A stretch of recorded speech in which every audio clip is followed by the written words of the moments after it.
آئیے نماز عید کا طریقہ سماعت کر لیں۔ نماز عید ادا کی جائے گی، اس کی نیت یہ ہے، نیت کی میں نے نماز عید الفطر ادا کرنی، واسطے اللہ کے، منہ میرا طرف کعبہ شریف کے 6 زائد تکبیروں کے ساتھ پیچھے اس امام کے یہ کہتے ہوئے آپ، امام صاحب جب تکبیر کہیں گے تو آپ بھی تکبیر کہہ کے اللہ اکبر کہہ کے ہاتھ کو احناف کے اصحاء اور راج مسلک کے مطابق اپنی ناف کے نیچے ہاتھ کو باندھ لیں گے، ٹھیک؟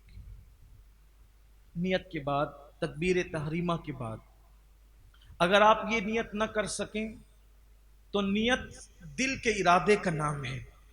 آپ صرف اپنے دل میں یہ ارادہ کر لے کہ میں عید الفطر کی نماز اللہ کے لیے اس امام کے پیچھے ادا کروں، صرف دل میں ارادہ کر لیں، نیت ہو گئی، اس لیے کہ اصل نیت دل کے ارادے کا نام ہے۔ اللہ اکبر کہا جائے گا تو آپ بھی اللہ اکبر کہہ کر ہاتھ کو باندھ لیں گے۔ اس کے بعد ثنا پڑھی جائے گی۔ ثنا پڑھنے کے بعد قرأت سے پہلے، ثنا کے بعد اور قرأت سے پہلے 3 تکبیریں ہوں گی، جو ہمارے معمول میں نہیں ہے، وہ معمول سے ہٹ کر ہے، وہ 3 زائد تکبیریں ہوگی۔ 2 تکبیروں پر اللہ اکبر کہتے ہوئے میں ہاتھ چھوڑ دینا ہے، اور تیسری تکبیر پر اللہ اکبر کہتے ہوئے اپنے ناف کے نیچے ہاتھ کو باندھ لینا ہے۔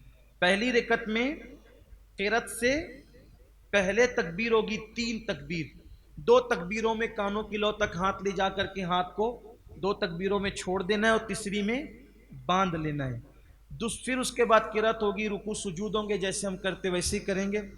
پھر دوسری رکعت میں قرأت کے بعد، پہلی رکعت میں قرأت سے پہلے 3 تکبیریں ہیں اور دوسری رکعت میں قرأت کے بعد 3 تکبیریں ہیں۔ اس میں یہ کرنا ہے کہ تینوں تکبیروں میں کانوں کی لو تک ہاتھ لے جا کر کے چھوڑ دینا ہے۔ یہ 3 زائد تکبیریں دوسری رکعت کی، اور چوتھی تکبیر ہمارے معمول کی تکبیر ہے، وہ تکبیر رکوع کی تکبیر ہے، تو رکوع کی تکبیر کہتے ہوئے رکوع میں چلے جانا ہے۔ یہ 6 تکبیریں جو زائد ہے یہ واجب ہے۔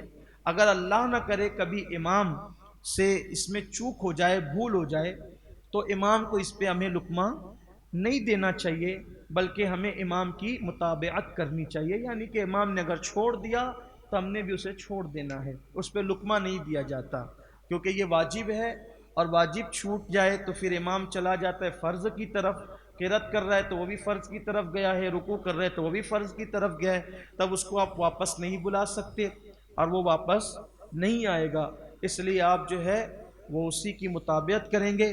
البتہ واجب اگر ترک ہو جائے تو سجدہ سہو کرنا لازمی ہوتا ہے، لیکن اس پر مسئلہ یہ ہے کہ عیدین اور جمعہ میں سجدہ سہو بڑی جماعت ہونے کی وجہ سے ساقط ہو جاتا ہے۔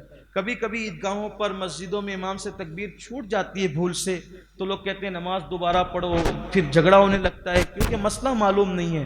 حالانکہ اگر چھوٹ جائے تو نماز ہو جاتی ہے، اس میں کوئی حرج نہیں ہے، لیکن یہ تکبیرات واجب ہے، اس کا خیال کرنا چاہیے۔ آپ سمجھ گئے نماز کا طریقہ؟ نماز پھر جب دوسری رکعت میں 3 تکبیریں زائد ہوگی، پھر رکوع کر لیا جائے گا، پھر اس کے بعد سجود ہوں گے، اور قاعدہ اخیرہ میں ہم جو تحیات، درود ابراہیمی، دعائے معصورہ پڑھتے وہ سب پڑھیں گے، اور پڑھنے کے بعد جب سلام پھیر دیا جائے گا تو آپ اپنی جگہ پہ بیٹھیں گے، خطبہ سنیں۔ یہاں بھی کبھی کبھی ایسا ہوتا ہے کہ لوگ خطبہ چھوڑ کر جانے لگتے ہیں، خطبہ سننا واجب ہے۔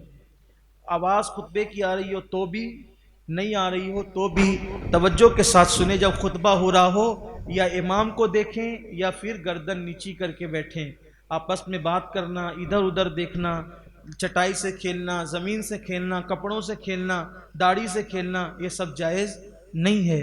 اور پھر جب 2 خطبے ہو جائیں تو دونوں خطبے کے بعد دعا ہوگی، اور وہ دعا بہت مقبول ہوتی ہے، دل کھول کے مانگیں، کیونکہ جب کریم کہہ رہا ہو، جواد کہہ رہا ہو جو مانگو تمہیں عطا کروں گا، تو پھر مانگتے کیوں نہیں؟ خوب مانگو اللہ سے۔ اللہ تعالی ہم سب کے حال پہ رحم فرمائے۔ گفتگو کے درمیان اگر کوئی غلطی ہو اللہ تعالی معاف فرمائے۔ استغفر اللہ ربی من کل ذنب و اتوب